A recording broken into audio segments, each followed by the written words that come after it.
Ingeniería Emocional, el podcast de Edgar Aburto.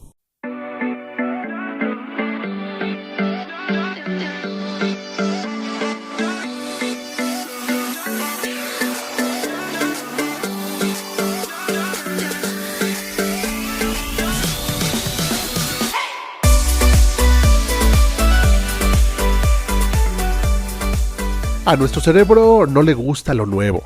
A nuestro cerebro siempre va a buscar lo que ya conoce, lo que le es sencillo, a lo que está acostumbrado. Es por eso que esta situación que luego vivimos cuando a lo mejor no hemos hecho ejercicio y de repente queremos hacer ejercicio todos los días o 24/7, queremos cambiar nuestros carbohidratos por puras ensaladitas, es entendible que el cerebro lo rechace porque no está acostumbrado a ese tipo de alimentación. Incluso biológicamente, pues llega a haber hasta una descompensación, incluso llega a haber estos dolores de cabeza o estos mareos, claro, porque el cerebro no está acostumbrado a esas ingestas alimenticias tan saludables, ¿no? Este tema de los 21 días es precisamente el tiempo que el cerebro va a acostumbrarse a ver tu nueva realidad como algo que no es un desafío o algo que es algo en contra de él, pues. Entonces, es por eso que en muchas ocasiones nos cuesta tanto trabajo hacer cambios. Pero, ¿qué pasa cuando esos cambios son inevitables? ¿Qué onda cuando estos cambios son cosas que pasan porque son la ley de la vida? ¿Qué pasa cuando ese cambio en tu estilo de vida está radicado a una pérdida? La pérdida de algún trabajo puede ser, la pérdida de tu mascota o la pérdida de un ser querido. Durante algún tiempo, o quizás en algunos casos, durante toda tu vida conociste un mundo con ese ser querido que ya trascendió, que ya se graduó de la vida, como diría la maestra Gaby Pérez Islas, y ahora te toca descubrir un mundo sin ese ser querido. Te toca descubrir cómo es un mundo sin esa mascota que tanto cariño te ofreció cada vez que llegabas a tu casa. Te toca ahora reconocerte a ti sin ese puesto o ese gafete que te adjudicaba un título, de alguna manera dentro de alguna compañía, sin ese negocio que no pegó. Y hay tantas cosas que te tienes que acostumbrar y descubrir por tu cuenta, y es entonces cuando caemos en duelo. Con esto comenzamos el episodio número 3 de Ingeniería Emocional.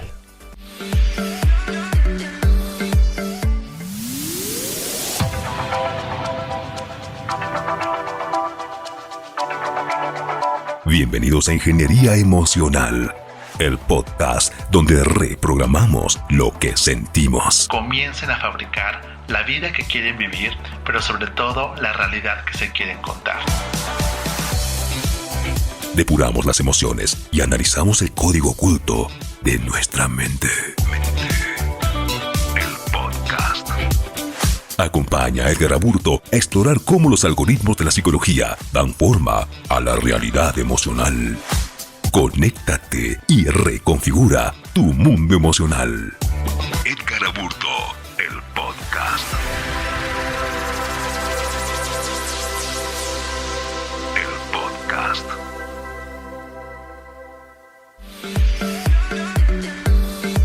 Y bueno, antes de continuar con el tema del día de hoy, bueno, pues si me escuchan un poco gangoso, es que porque tenemos, pues es que realmente no es una gripa, es como un pequeño resfriado, no sé qué me pasó. Entonces de repente la garganta hace de las suyas y espero que no me entre el síndrome del robot o de Lolita Ayala, pero ustedes me van a tener que disculpar, pero yo no podía dejarlo sin podcast. Un compromiso tenemos cada martes, y en este martes, aparte que es un martes especial porque es martes santo, estamos en Semana Santa tal cual, entonces yo no podía dejarlo sin podcast, así que aquí estoy con la garganta medio irritada, pero aquí estamos al pie de la letra para poder hablar de cosas importantes. Y el día de hoy precisamente quiero hablar de un tema que yo creo que lo abarca o lo abraza completamente la tanatología. En psicología por supuesto que sí lo llegamos a abordar, pero la tanatología quizás sea la disciplina que más pues se enfoca, se va a encargar o pues lo puede explicar de una mejor manera, ¿no? Y precisamente vamos a hablar del duelo. El duelo que tú vas a vivir o el duelo que llegamos a vivir cuando las cosas cambian. Y comenzaba hace un instante diciéndoles qué onda con estas situaciones que de repente nuestro cerebro enfrenta cambios y en automático lo va a rechazar, ¿no? Es muy complicado, es muy incómodo estar viviendo con cambios. Y hay algo que en la psicología sí vemos y que todos ustedes tienen que aprender el día de hoy, algo que se llama llama el hedonismo. El hedonismo, pues digamos que a nivel diccionario lo podemos describir como la búsqueda innata del placer. Yo me gusta decirle como esa escapatoria automática de la incomodidad. Nuestro cerebro, evidentemente, pues todo lo que sea incómodo va a buscar la forma de compensarlo, de equilibrarlo o deshacerse de esa situación, pero hay cosas que no se va a poder deshacer. Si hablamos el ejemplo una vez más de la dieta o del ejercicio, bueno, es por eso que ese hedonismo busca la forma de poder que seas la misma persona que antes, o que busque o que encuentres más bien las razones suficientes para poder regresar a comer panecito, papitas, garnachitas o lo que tú comas anteriormente, porque pues de alguna manera es lo que está acostumbrado el cerebro, ¿no? Pero ¿qué pasa cuando un ser querido ya no está con nosotros? ¿Qué pasa cuando te corrieron del trabajo? ¿Qué onda cuando tu negocio no pegó? ¿Qué onda cuando la mascota pues ahora sí que ya también trascendió y falleció porque es un ser vivo, ¿no? ¿Qué onda cuando te cambias de país, cuando te cambias de casa, cuando cambias de escuela? Este cambio de escuela, ¿saben quién lo vive muy de una forma muy específica y quiénes son los que más lo padecen? Los niños precisamente, y se vive mucho en esta transición del jardín de niños o el kinder, como le llamamos en México, a la escuela primaria. Ellos viven un duelo, nada más que no saben cómo explicarlo, y en muchas ocasiones el niño lo representa con berrinches, con llantos, no quiere hacer la tarea, y es cuando te llega el papá y te dice, oye, pues es que mi hijo era súper inteligente y súper sociable en el kinder, llegó a esta escuela y no, nada más no da una, o no hace la tarea, o está muy rebelde. Es que está enojado tu hijo. O sea, tu hijo está enojado porque él no sabe, o bueno, no ha comprendido que estamos aprendiendo, que estamos evolucionando, que estamos cambiando, y que pues las escuelas precisamente son para aprender nuevas cosas. Tú se lo puedes explicar, pero el niño lo que desea y lo que quiere es su maestro anterior con sus compañeros anteriores en la primaria. O sea, él quiere un primero de primaria con sus amiguitos anteriores y su maestra de kinder, pero eso no es posible. Entonces en muchas ocasiones pasa esto, que hay niños que están viviendo duelos y pues no nos damos cuenta que están viviendo un cambio que su cerebro está rechazando, y que pues a veces lo vemos como rebeldía, como que es un niño desobediente, y entonces a veces te lo traen a terapia porque piensan que está ya descompuesto, como a veces te llegan a decir, es que compónganmelo porque ya se descompuso. No, pues no tiene tornillos, no es una máquina. Entonces hay que ver qué pasa en ese aspecto, ¿no? Pero bueno, la tanatología, para que ustedes lo entiendan, es la disciplina que se encarga de pues la transición saludable de los duelos. Cuando hablamos del duelo, o en tanatología, digamos que lo que más ocupamos o lo que más trabaja son los duelos por fallecimiento de seres queridos. Es donde más aplicamos la tanatología, pero ya se dieron cuenta que la tanatología no es exclusivamente temas de muerte. La tanatología abarca tres cosas: cambio, pérdida y muerte, precisamente, ¿no?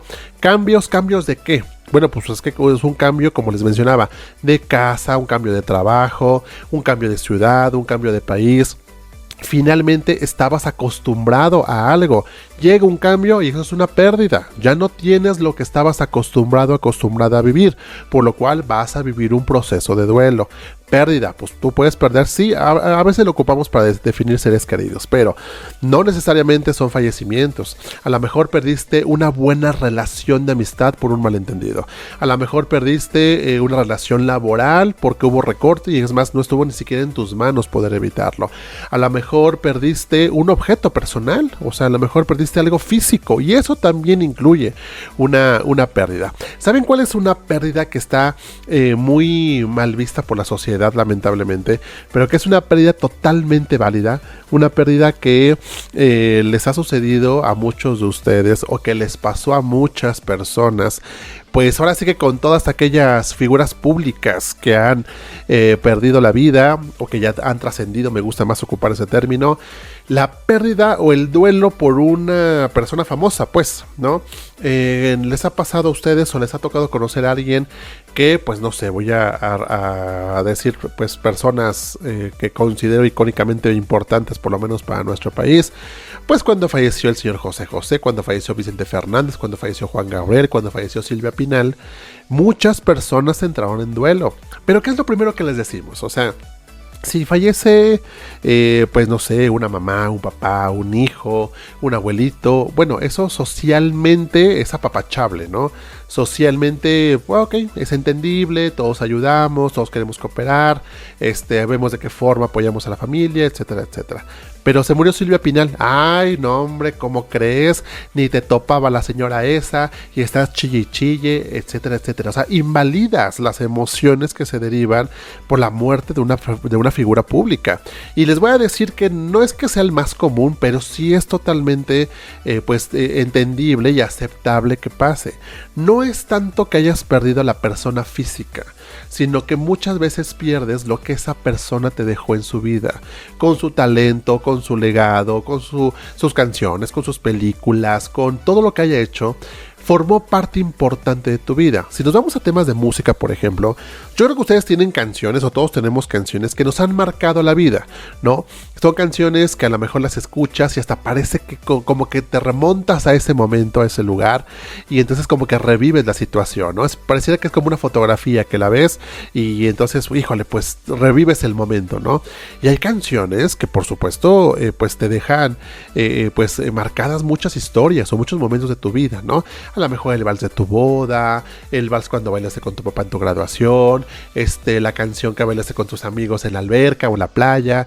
Hay canciones que marcan, pero así como hay ciertas circunstancias muy específicas, hay agrupaciones que marcan vidas, hay personajes actores o actrices que marcan vidas de personas, hay escritores que marcan las vidas de las personas, hay cantantes que marcan vidas de las personas, y te duele mucho de que ya no vas a poder recibir más de esa persona, ¿no? Que con ese talento, que a lo mejor nunca se lo expresaste, pero que tu lealtad siempre estuvo, ahora sí que al pie de la persona, de la figura pública, porque no importaba si sacaba un libro, que sacara una nueva canción, o que hiciera un dueto, o que sacara otra película, ahí estabas, ¿no?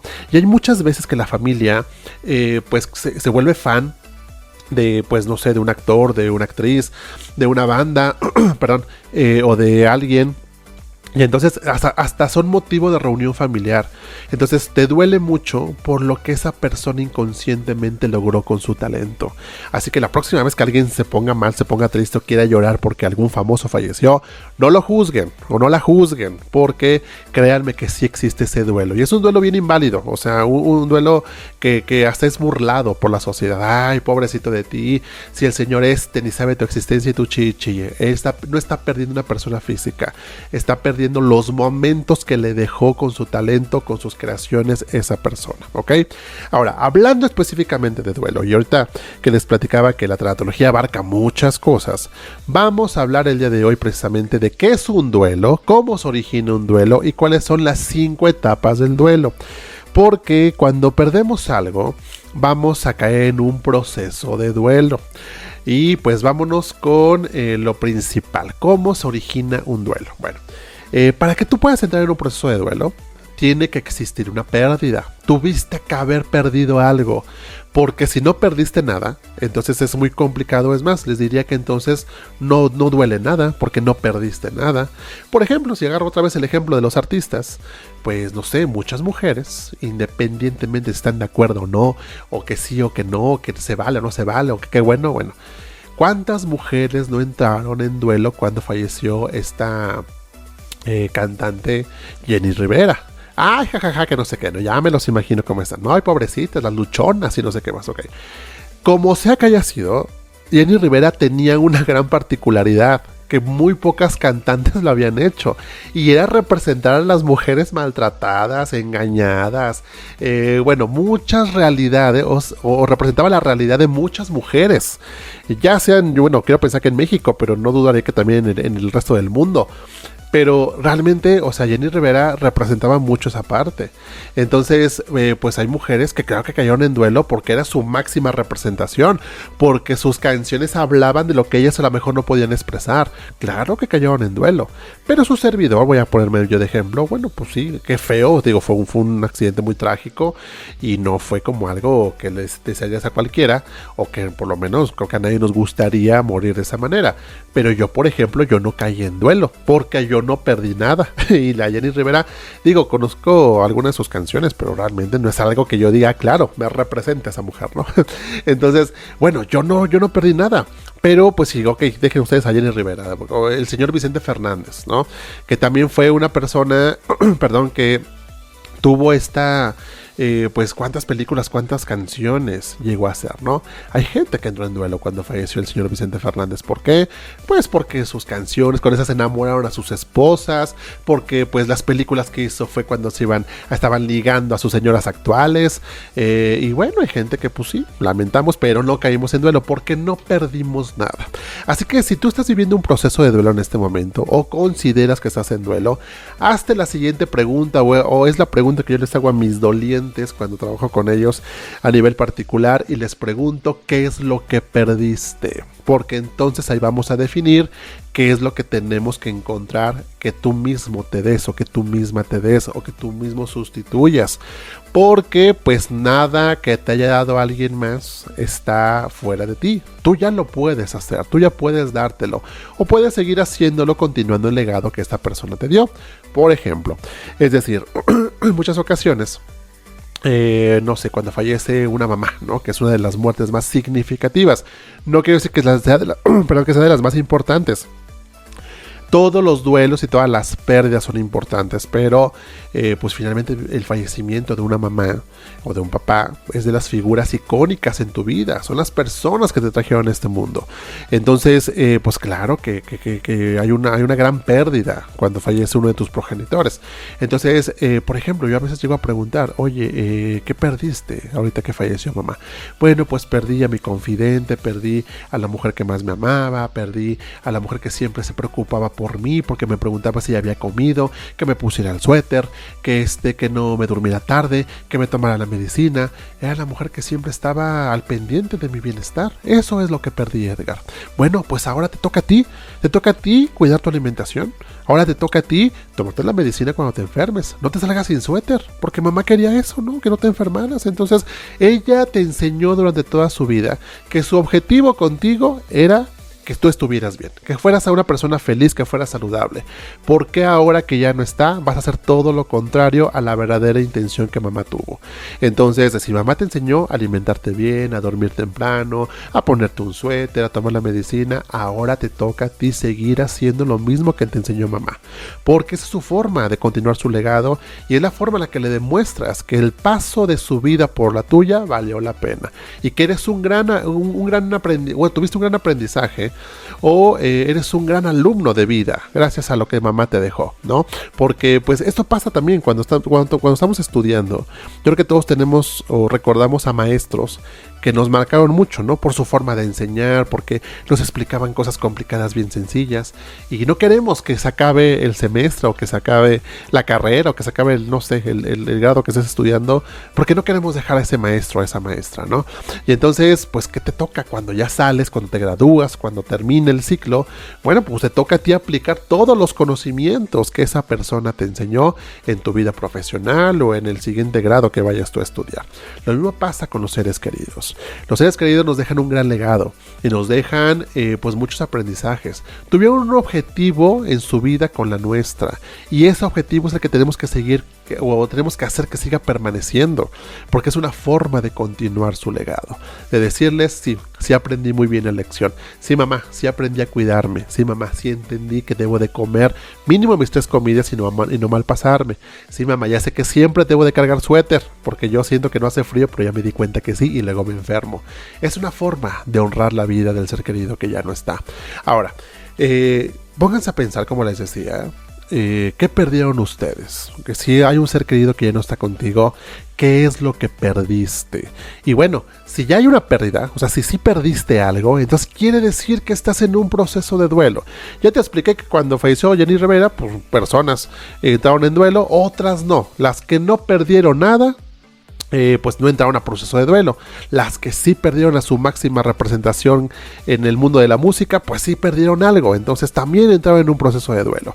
Entonces, si tú ya identificaste qué es lo que perdiste, entonces bienvenido al mundo del duelo, porque para que exista duelo tiene que haber una pérdida, y entonces tú sabrás qué es lo que perdiste.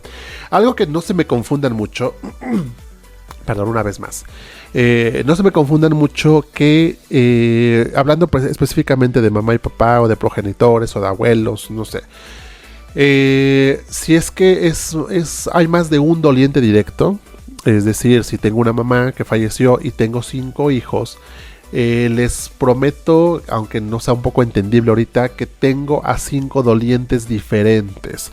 Y lo que me ha pasado, bueno, lo que me toca trabajar de forma individual con cada uno de los hijos, de los dolientes directos, porque, y vamos a meter aquí también al papá para que ustedes lo entiendan, es decir, si mamá falleció, entonces quiere decir que tengo 5 hijos, tengo 5 dolientes, ¿no? Directos, que son los hijos de la señora que falleció, y tengo a la pareja, pero no podemos hablar que los 6 perdieron lo mismo, no, porque para empezar la pareja pues perdió su pareja, los otros 5 perdieron a su mamá, entonces la historia es totalmente distinta, pero dentro de los 5 hijos que estoy ejemplificando, pues uno pudo haber perdido su mejor amiga, otro pudo haber perdido su confidente, otro pudo haber perdido su peor aliada porque le complicó mucho la existencia, porque como era el mayor, pues lo sobreprotegía, otro pudo haber perdido a la persona que siempre le resolvía la vida, ¿no? Y así nos vamos, o sea, cada hijo tiene una historia distinta, por lo cual hablamos de 5 duelos diferentes, 6 si metemos a la pareja, ¿no? Pero hablamos de 6 duelos distintos, originados por la misma persona, pero no son los mismos duelos, porque cada uno de los integrantes o cada uno de los dolientes te va a contar una historia distinta. Al tener una historia distinta, hablamos de que tenemos entonces duelos diferentes. Sí, quizás la misma persona originó la pérdida, pero cada persona está viviendo un duelo distinto, ¿ok? Ahora, cuando hablamos de duelo, pues me gusta mucho la descripción que hace la maestra Gaby Pérez Islas. Ella dice que el duelo es como subirte a una montaña rusa en la que no tienes ni freno ni volante. Tú no sabes cómo te vas a sentir mañana.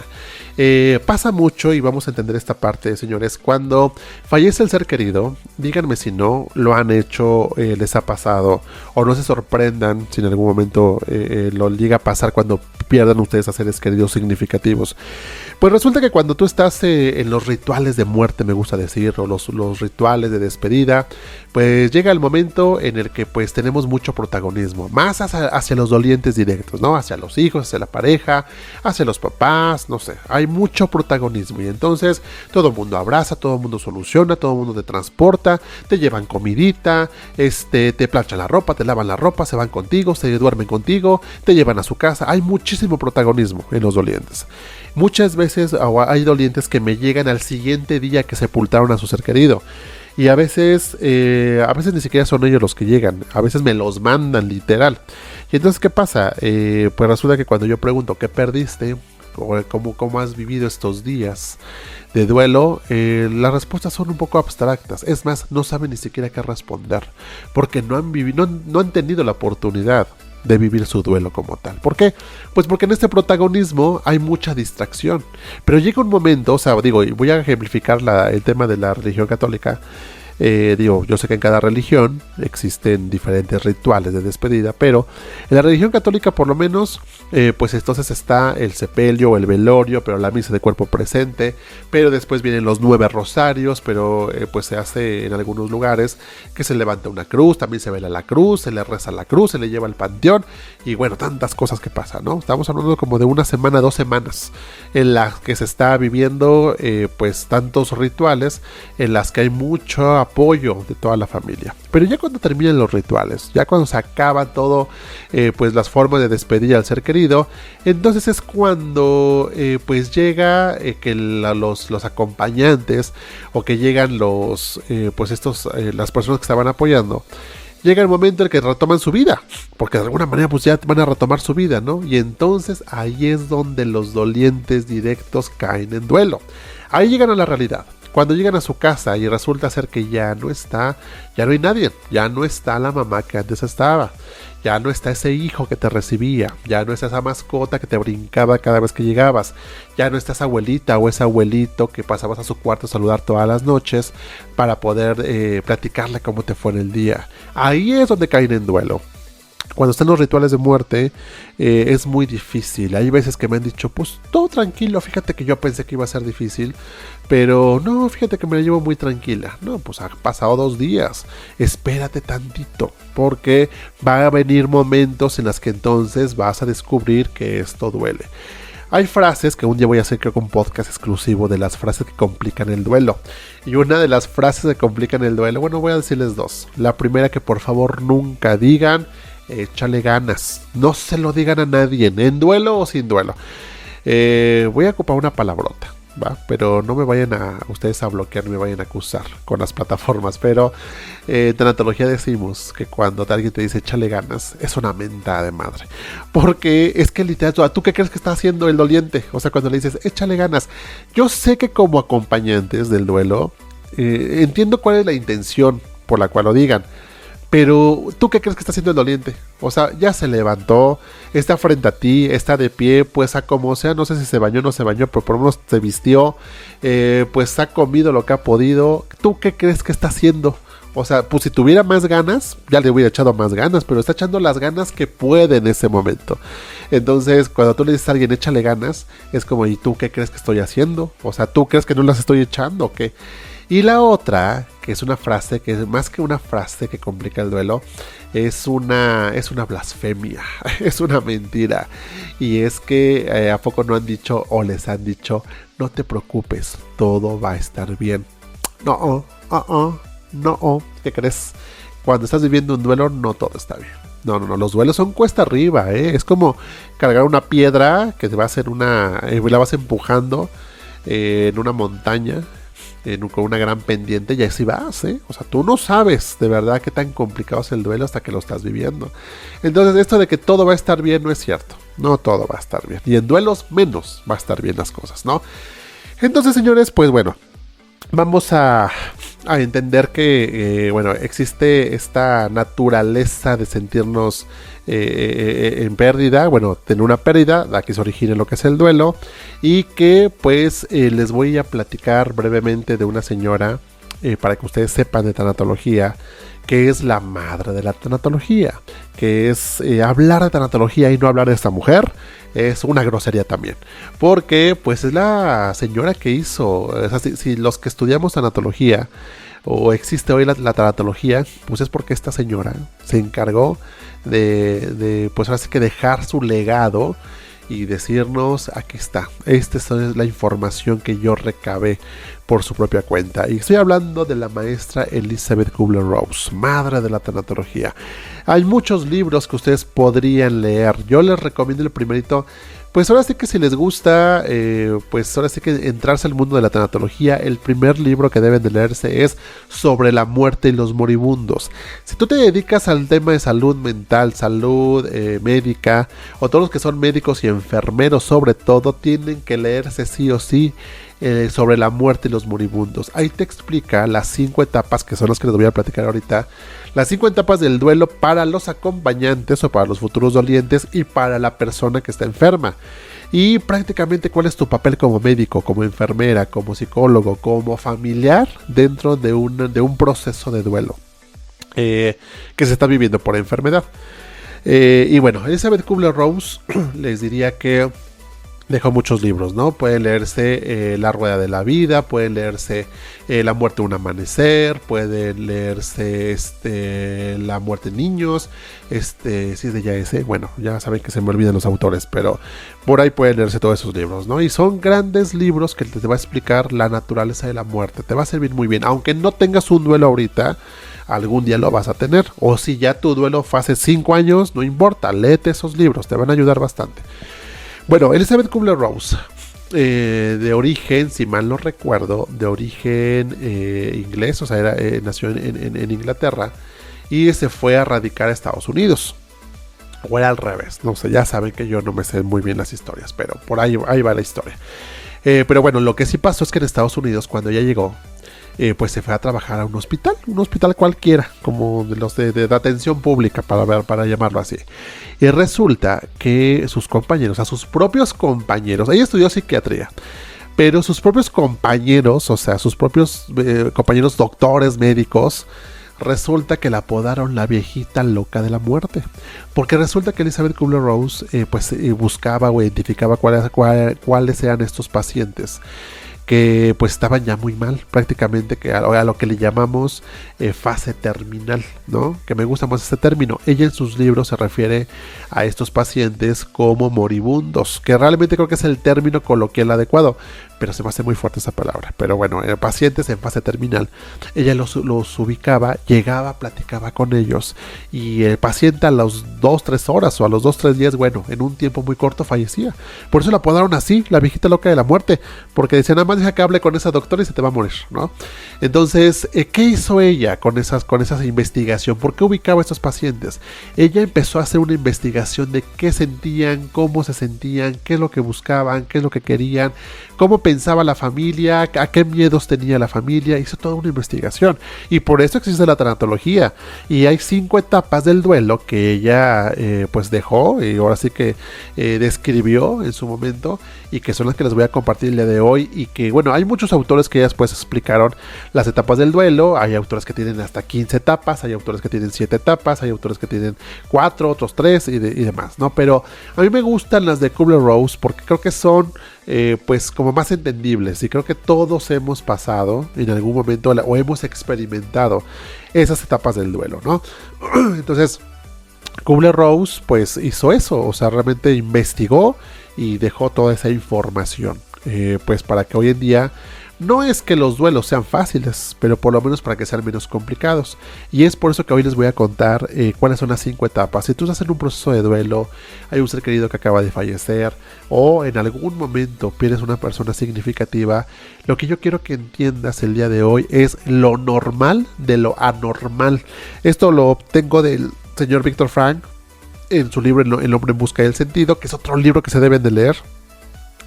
Ese libro pues habla, una de las frases que creo que les mencioné en el episodio 1-2 era que tú no puedes elegir las circunstancias que vivas, pero sí la postura y actitud con la que las enfrentes. Eso lo dice el señor Viktor Frankl. Y también pues el señor Viktor Frankl, bueno, aparte de tantos libros también que dejó, él mencionaba mucho esta parte: ¿qué es lo normal de lo anormal? Es decir, vámonos al sepelio, vámonos a los velorios, pues, ¿no? Es normal que veamos pues digamos a dolientes o a personas llorando, a personas llorar desgarradamente, perdón, pues no sé, personas que las ves muy mal, muy tristes, ¿no? Bueno, estamos en un velorio, no es lo más normal, es algo anormal, lo ponemos entre comillas, y su comportamiento, su postura es entendible, ¿ok? Está en un velorio, está padeciendo una pérdida, está sufriendo por la pérdida, y entonces, pues es normal que esté llorando de esa manera, ¿ok? Ok, está bien. Ahora, si me dices que está en una fiesta y se puso a llorar así, no, pues la cosa cambia, ya no me cuadra, ¿no? O sea, ya el escenario es distinto. Entonces, bueno, pues está en un velorio o está en su casa y se acordó, se puso a llorar, ok.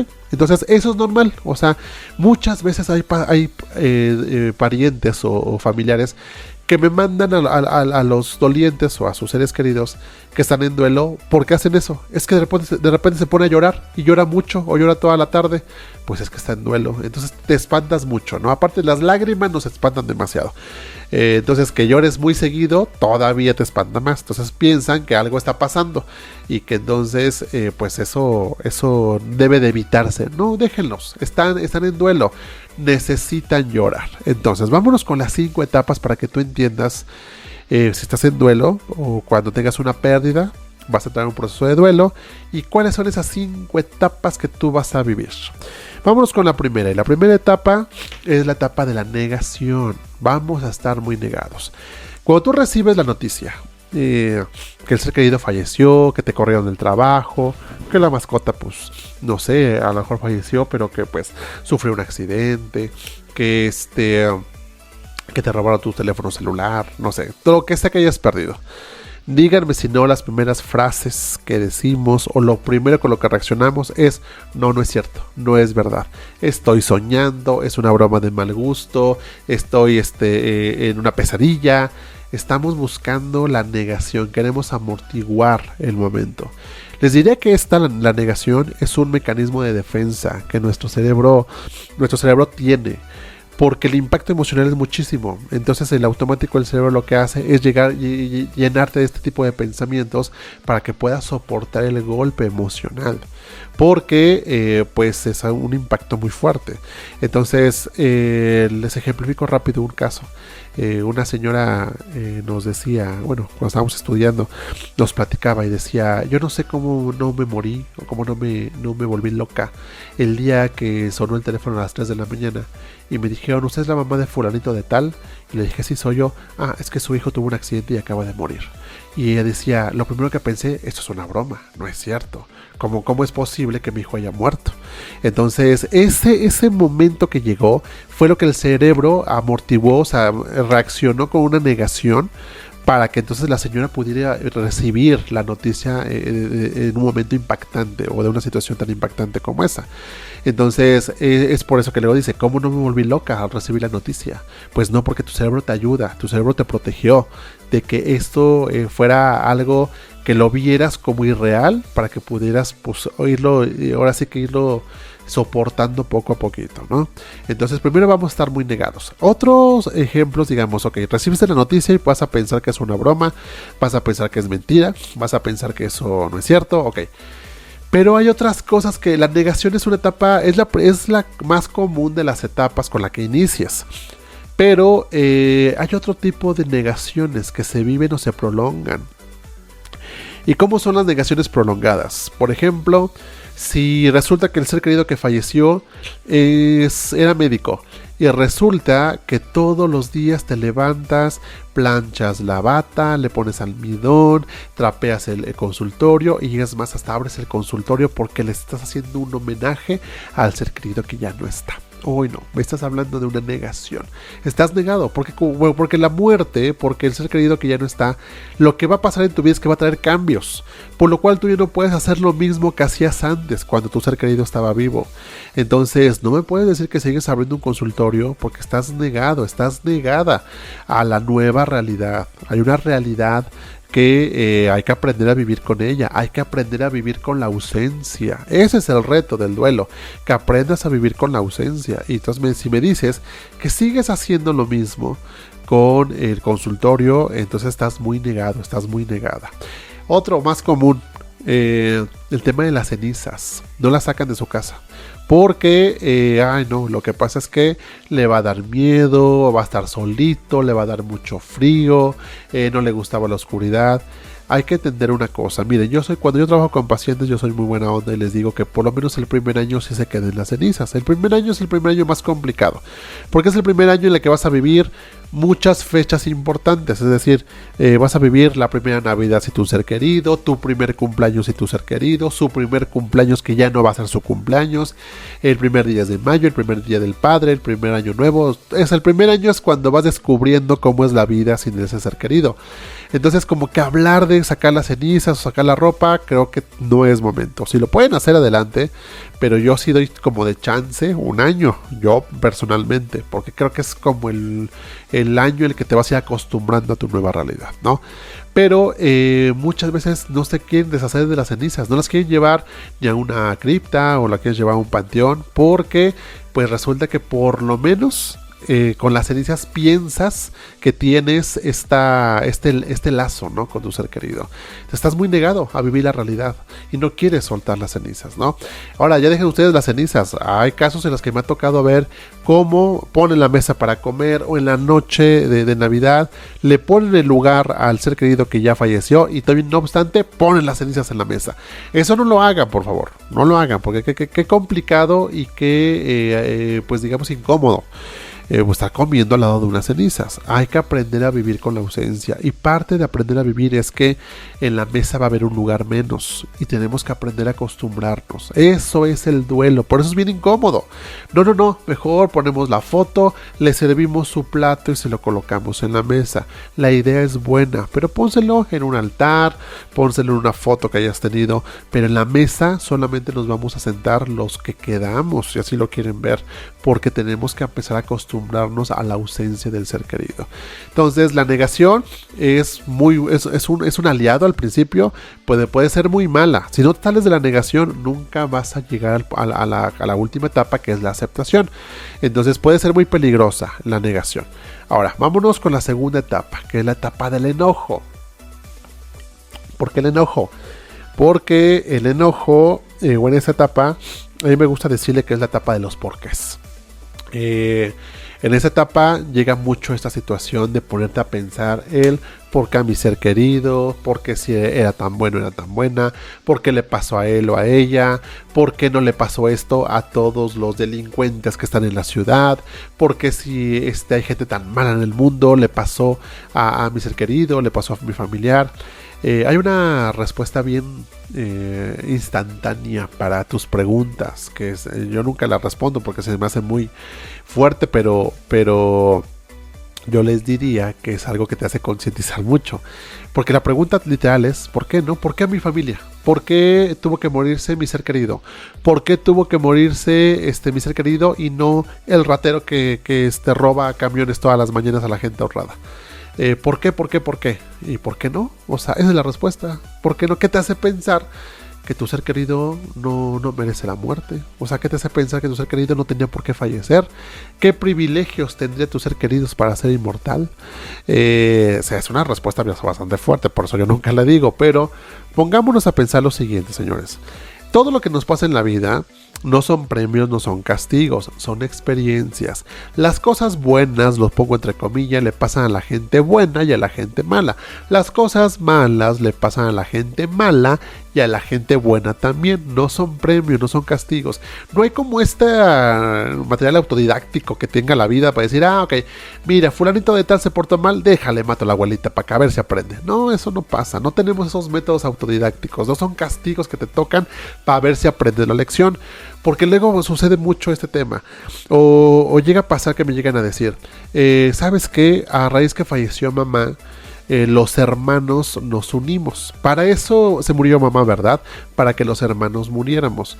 No, más bien ustedes, derivado del duelo por su mamá, decidieron reunirse o decidieron juntarse nuevamente o recontentarse, o como se le diga, porque fue el sentido de aprendizaje que tomaron.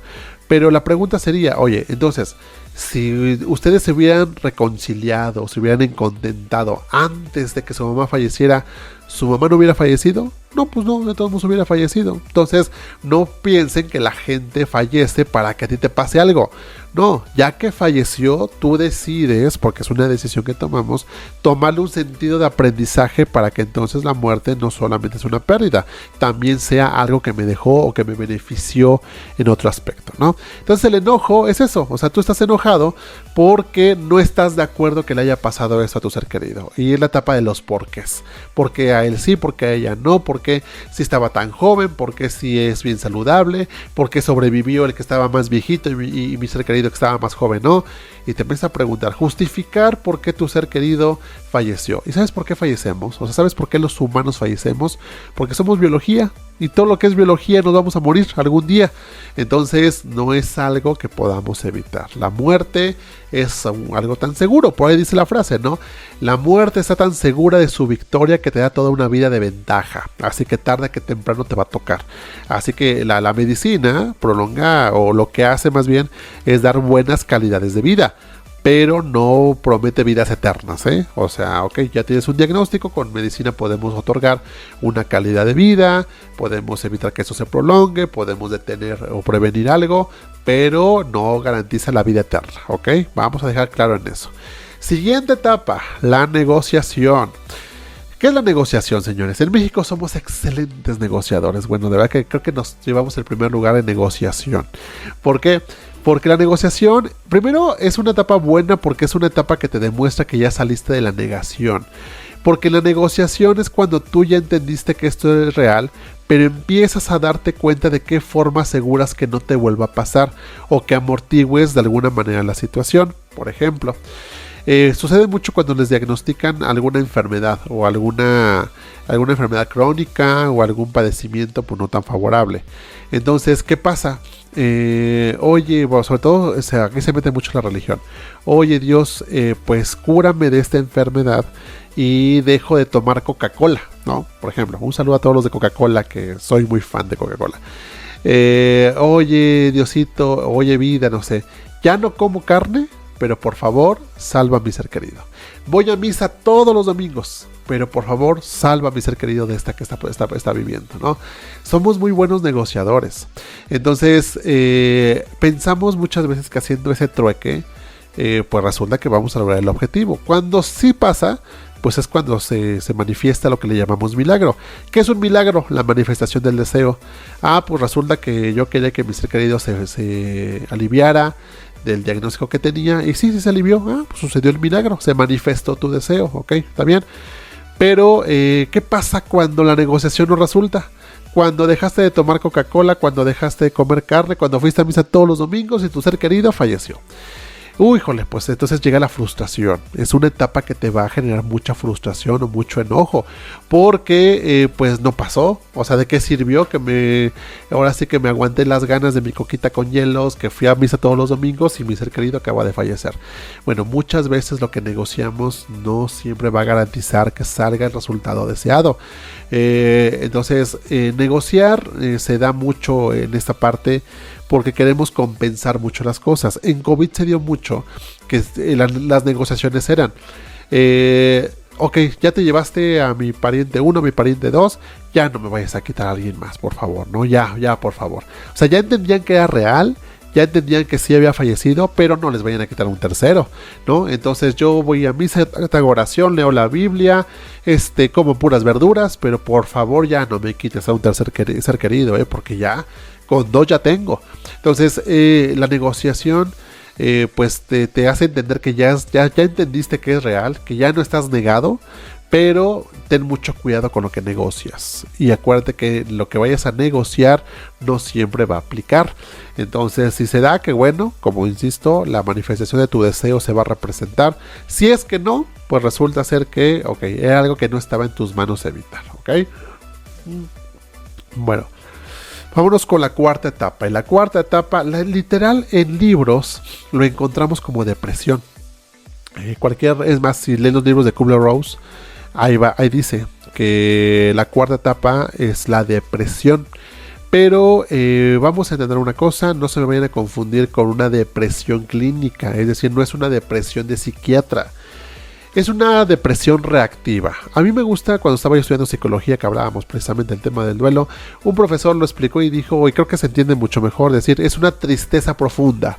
Esa depresión de la que se habla es una tristeza profunda, pero es una depresión reactiva. Tu cuerpo está reaccionando con depresión o tu cuerpo está reaccionando con tristeza. ¿A qué me refiero?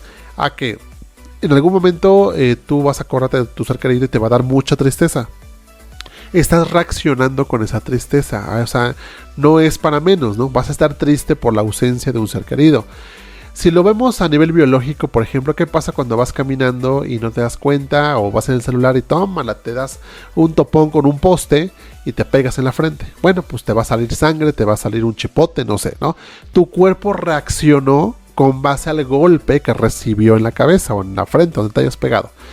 Bueno, pues lo mismo pasa con el duelo, con los fallecimientos de seres queridos o con las pérdidas a nivel general. Mi cuerpo reacciona con tristeza con base al golpe emocional que estoy viviendo. Pero esto no es una depresión clínica, es decir, no es para que te me vayas corriendo con un psiquiatra a decirle que te encierra en un manicomio porque estás mal.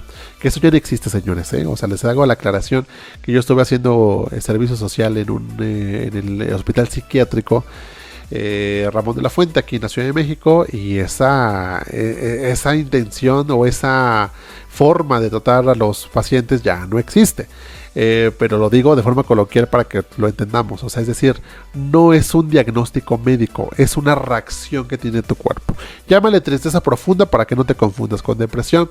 Ahora, si alguien, el doliente, ya tiene depresión, o sea, es decir, ya tiene un diagnóstico de depresión, ok, entonces si cae en un proceso de duelo, lo que tiene que hacer es hablar con su psiquiatra para decirle que está viviendo la situación, y el psiquiatra es el único encargado de modificarte la dosis, cambiarte el medicamento o suspender el medicamento, o bueno, decirte qué tienes que hacer a nivel médico, ok, es el único que te tiene que hacer cambios. No te tomes doble pastilla porque sientes que te va a ir peor, no le hagas caso al amigo o a la amiga porque ellos tomaron otra pastillita que les hizo sentir bien. Solamente tu médico psiquiatra es el que tiene que informar qué es lo que tienes que hacer con tu medicamento que llevas, con tu diagnóstico clínico de depresión. Ahora, la depresión o la tristeza profunda es esta, pues tristeza evidentemente, ¿no? Pero me refiero a que es una forma en la que te tienes que permitir sentirte triste, porque de lo contrario se puede convertir en una depresión clínica o a lo que llamamos duelo patológico. Entonces hay gente que se queda congelada en el duelo y no avanza, y entonces pues finalmente un trastorno de depresión o los trastornos quiere decir que afecta tu cotidianidad. Esa es la característica principal de un trastorno. Entonces pues si tu vida te cambió, por supuesto que cambió, derivado de la muerte de un ser querido, pues no te sorprendas que pues si te sigues llevando ese estilo de vida, pues finalmente puedes caer en un duelo patológico que se convierta en una depresión clínica.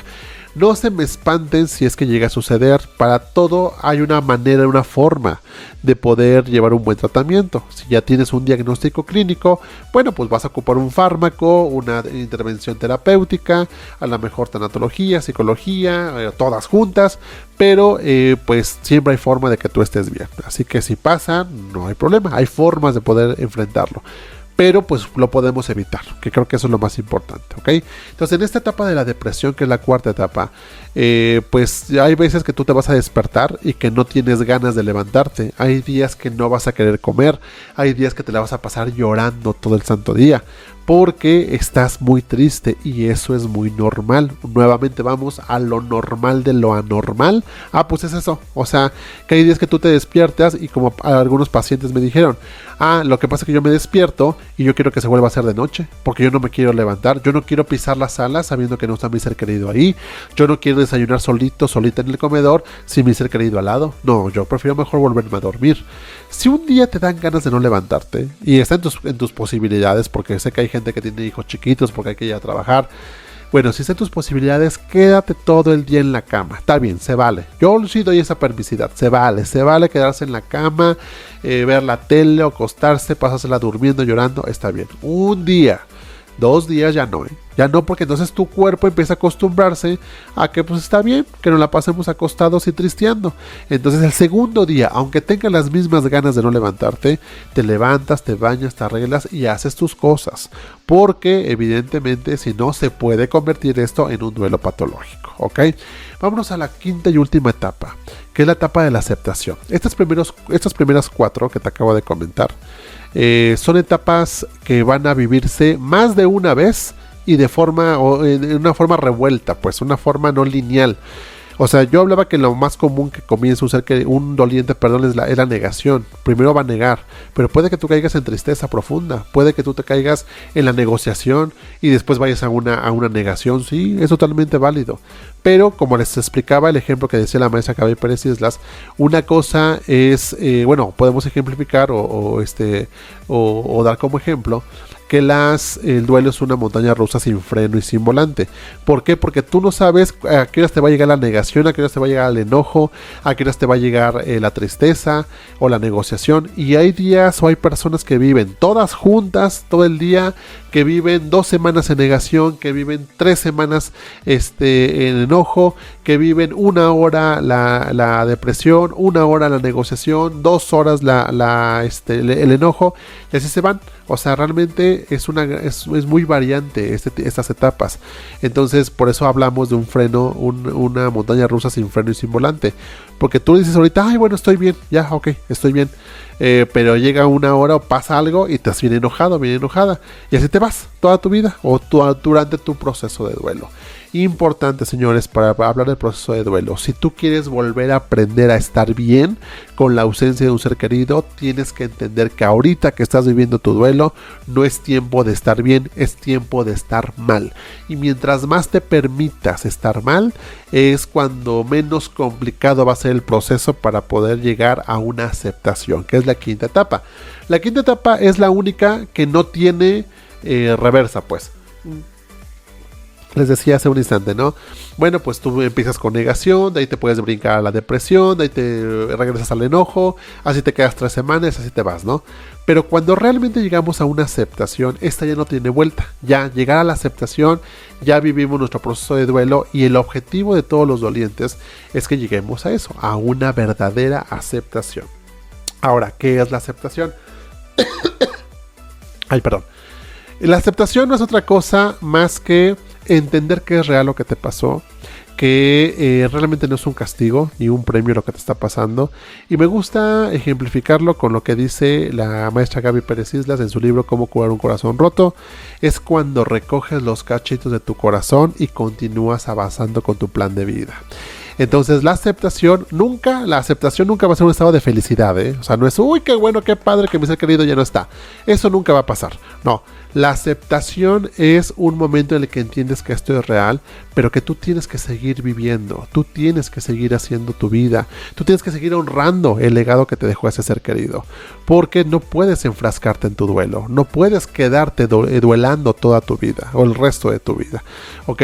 Entonces la aceptación es eso, ya aprende a vivir con la ausencia, ya no es que ya no le llores. Acuérdense que el duelo saludable es que pues conforme va pasando el tiempo disminuye la intensidad de las emociones y pues de alguna manera el duelo ya es algo más amigable, pues es algo más funcional. Entonces nunca, si tú vas a recibir terapia o vas a vivir un proceso de duelo, la intención no es que deje de doler ni que dejes de extrañar. Extrañar siempre va a pasar, toda la vida o el resto de tu vida vas a seguir extrañando a tu ser querido y siempre te va a doler darte cuenta que ya no está. Pero cuando tú vives tu proceso de duelo y te permitiste estar mal, vivir tus etapas, llorar lo que tenías que llorar, ok, entonces llega esta parte de la aceptación y vas a llorarlo en algún momento, vas a extrañarlo toda tu vida, pero eso no quiere decir que así debas de vivir toda tu existencia o el resto de tu existencia, o que va a ser con la misma intensidad como el día cero. Es decir, el día cero que te enteraste, bueno, pues las emociones se fueron al cielo, pero conforme va pasando el tiempo va disminuyendo la intensidad, ¿ok? Ahora les voy a dar pues recomendaciones para la gente que está viviendo en duelos. Yo diría que esas 3 primeras, que no fueran, no me gusta hablar como recomendaciones para el duelo, que deberían ser estilo de vida, independientemente si estás viviendo en duelo o no estás viviendo en duelo, pero deberían ser estilos de vida. ¿Y a qué me refiero? Tú vas a hacer 3 cosas si estás en duelo. Tienes que hacer 3 cosas básicas, sí o sí. Ya las otras 3, si quieren, pues, si quieren no, que digo, se van a dar. Pero estas 3, bueno, de verdad es que no tienen opción de no hacerlo. ¿Cuáles son esas 3 primeras recomendaciones? Comer bien, dormir bien y hacer ejercicio. ¿Por qué comer bien? O bueno, ¿por qué comer bien, dormir bien y hacer ejercicio? Porque, nos guste o no, estamos ante una batalla contra la vida. Estamos en una pelea contra la vida. Te quitaron algo tan valioso, que es un ser querido, y tú no querías que te lo quitaran, ¿no? Yo sé que hay momentos, hay circunstancias, hay diagnósticos en las que la muerte sí es opción, pero aún así no deseas la muerte. En ningún momento deseas la muerte de un ser querido. Ya pasó, ya sucedió, ya se fue el ser querido. Entonces te estás ante una batalla contra la vida, ¿no? Entendiendo, razonando, viviendo tu proceso de duelo, llorando, con muchas incógnitas, etcétera, etcétera. Entonces, si hablamos literal de una batalla, o sea, una batalla tal cual de los soldados, las que hacen los soldados, bueno, ningún soldado, ningún guerrero llega a una batalla sin comer bien, sin dormir bien y sin haber hecho ejercicio. Entonces tú tienes que preparar tu cuerpo para que esté resistente para cualquier cosa que vayas a necesitar para vivir tu duelo. Entonces imagínate que no comes, que no duermes bien y que no te activas y todo el día te la pasas llorando o todo el día te la pasas acordándote de tu ser querido, en negación, en enojo. te vas a desgastar demasiado y te va a dar una enfermedad al final de cuentas, porque necesitas que tu cuerpo esté resistente para llorar lo que tengas que llorar, para enojarte lo que tengas que enojarte, o simplemente para vivir tu duelo de una forma menos compleja. Entonces, comer bien, no es que te echas un buffet todos los días, las 3 comidas básicas lo más saludable posible. Dormir bien, bueno, tampoco es que te la pases acostado todo el santo día, mínimo tus 7 u 8 horas. Si de plano no puedes dormir, sí recomiendo que visiten con un médico para que les dé algún medicamento que los ayude a estimular el sueño, que no sea dependiente, por favor, porque luego cuando están en duelo no duermen, y si no duermen, pues créanme que les va peor, porque están cansados y luego llorando. Cuando lloramos nos hiperventilamos. Se dan cuenta que cuando lloramos jalamos más sangre de lo normal, porque lloramos y hacemos entonces eso hiperventila el cerebro y es muy cansado llorar. Entonces el cerebro, pues obviamente cuando tú lloras, ¿a poco no les das ganas de dormir? ¿Les da sueño? Pues sí, porque el cerebro está cansado, el cuerpo se cansó de que oxigenó mucha sangre. Entonces, pues imagínate, de por sí te la vas a pasar llorando y luego no duermes, pues imagínate qué te va a pasar. Hacer ejercicio, no es que te me vayas a correr un maratón. Sube las escaleras de tu casa, sale todas las tardes, dale una vuelta a la manzana, no sé, o sea, actívate. Diría la maestra Gaby Pérez Islas, avísela a tu cuerpo que tú estás vivo, ¿ok? Porque luego, pues lo que decía Santa Teresa, no te mueras con tus muertos, mejor vive con ellos, vive por ellos, más bien, ¿no?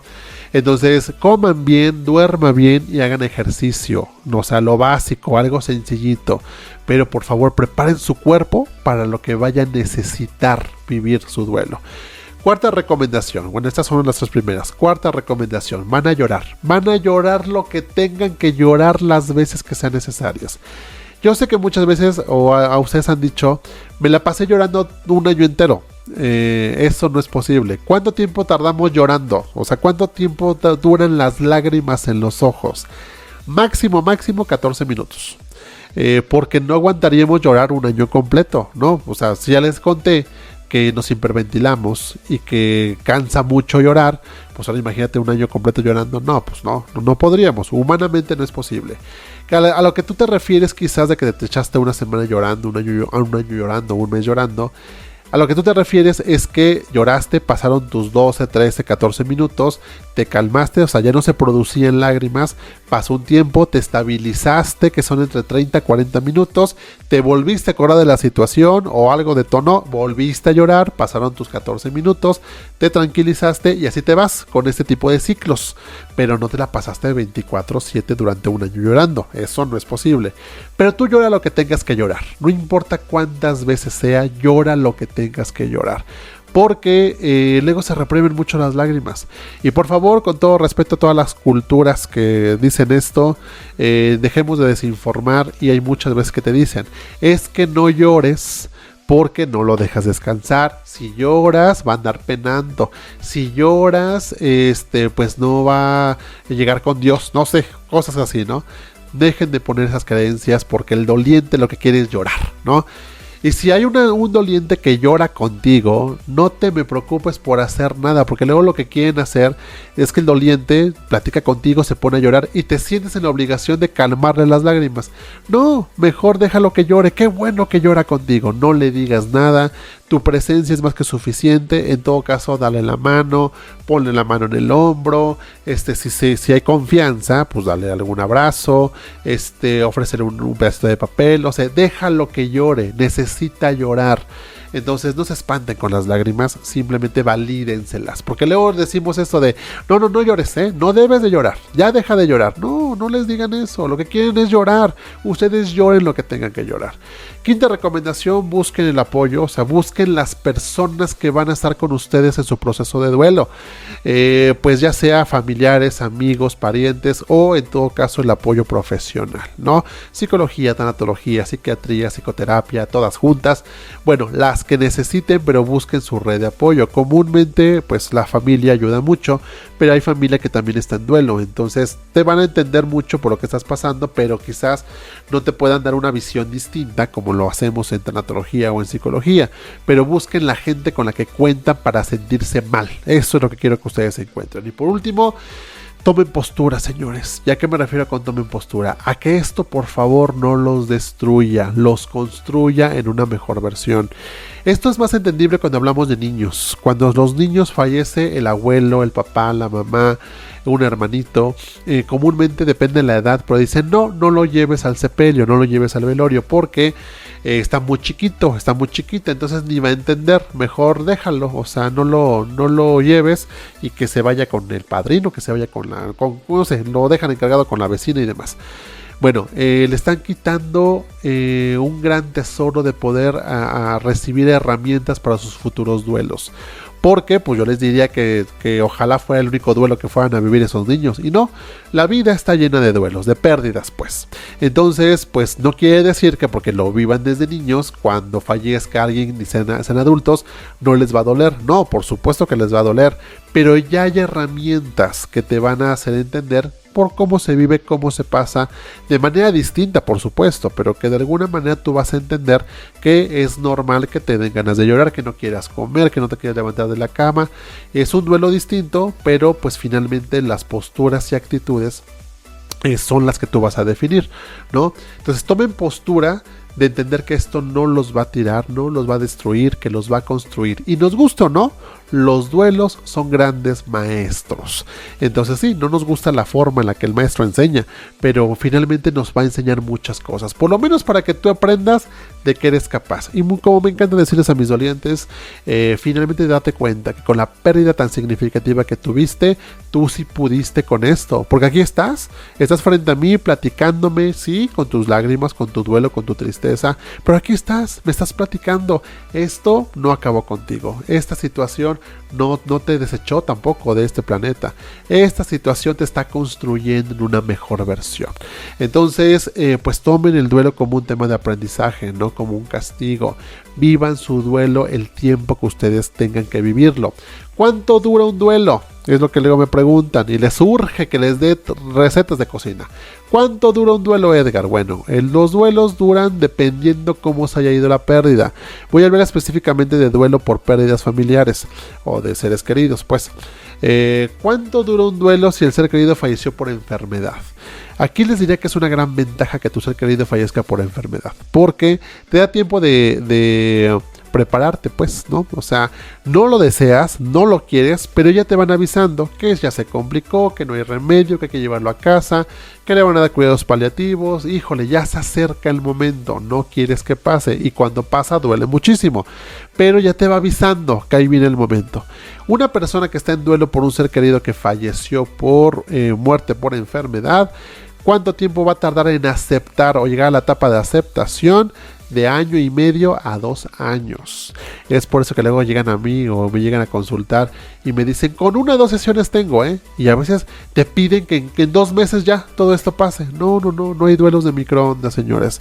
1.5 a 2 años. ¿Cuándo es duelo por enfermedad? Cuando el pariente falleció por situaciones trágicas, y voy a ocupar unas palabras muy fuertes, pero reales para esta ciudad, bueno, yo que soy en la Ciudad de México y para todo nuestro país. Cuando el ser querido fallece por asesinatos, secuestros, violaciones, accidentes trágicos, que ahorita regreso, voy a trabajar y ya no regresó. Ahorita vengo, voy a comprar pan y ya no regresó. O sea, no estabas preparada para una situación así. Pasó de un momento a otro. No hubo esta preparación para llevar esa situación a cabo o entender esta situación a cabo. Bueno, pues ¿cuánto tiempo tarda la persona en recuperarse o llegar a una aceptación? De 4 a 5 años. Promedio yo les diría que en sí sería como de 3 a 4 años, pero bueno, libros dicen que de 4 a 5 años, pero de 3 a 4 años para que la persona o para que el doliente llegue a una verdadera aceptación. Así que es un proceso complejo y muy largo.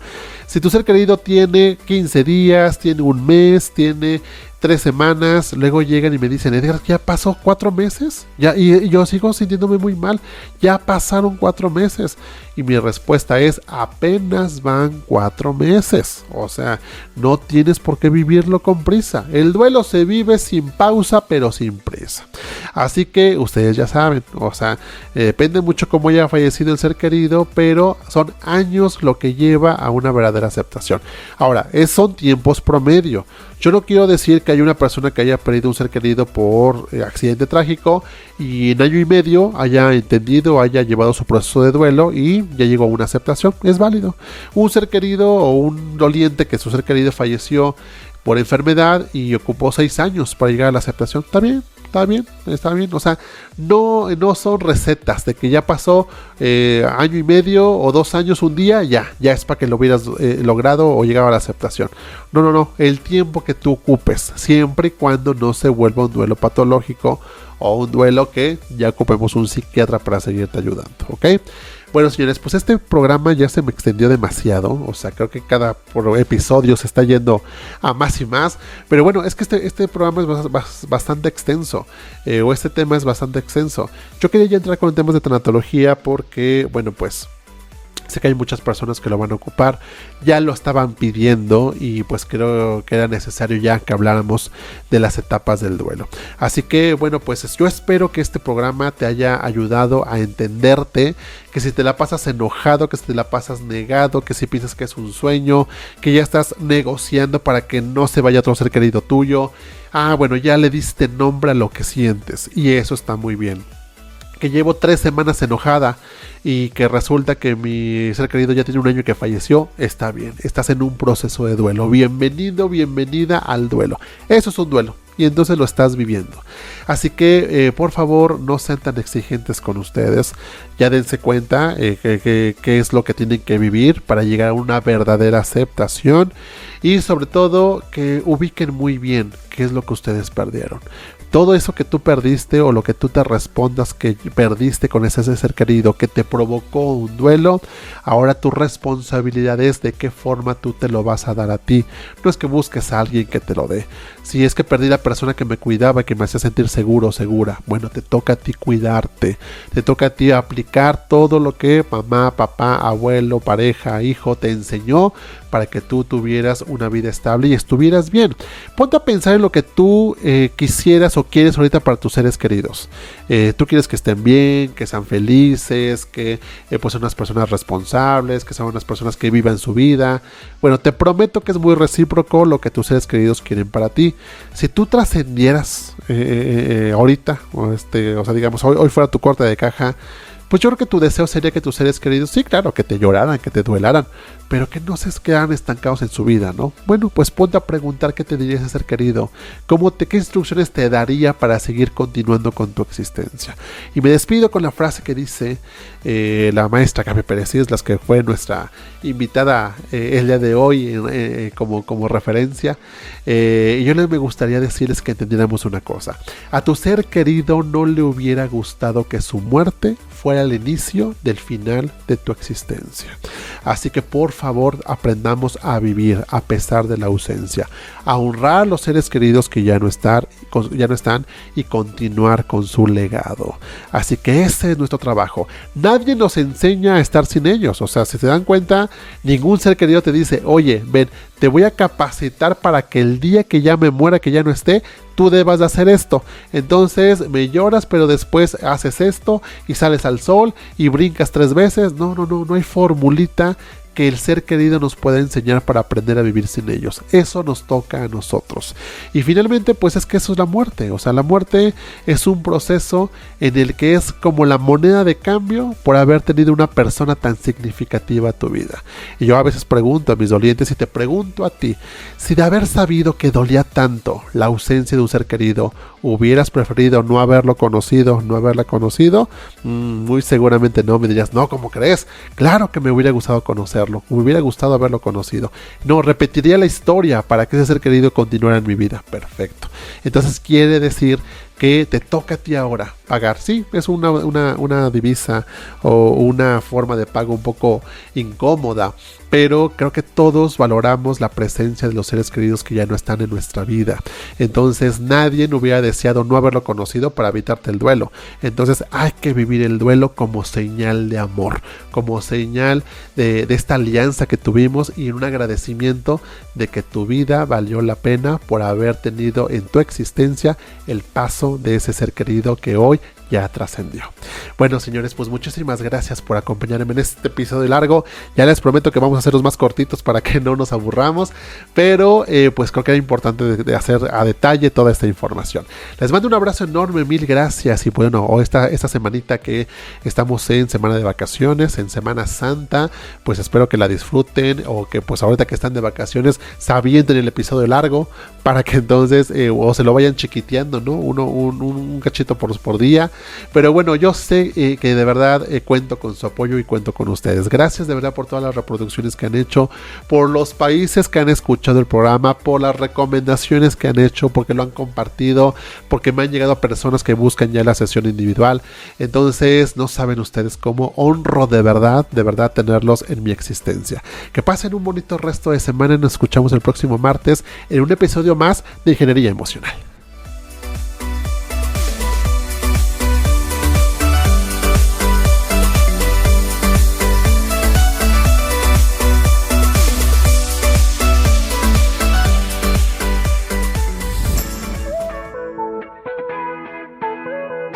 Esto fue un episodio de Ingeniería Emocional, el podcast de Edgar Aburto.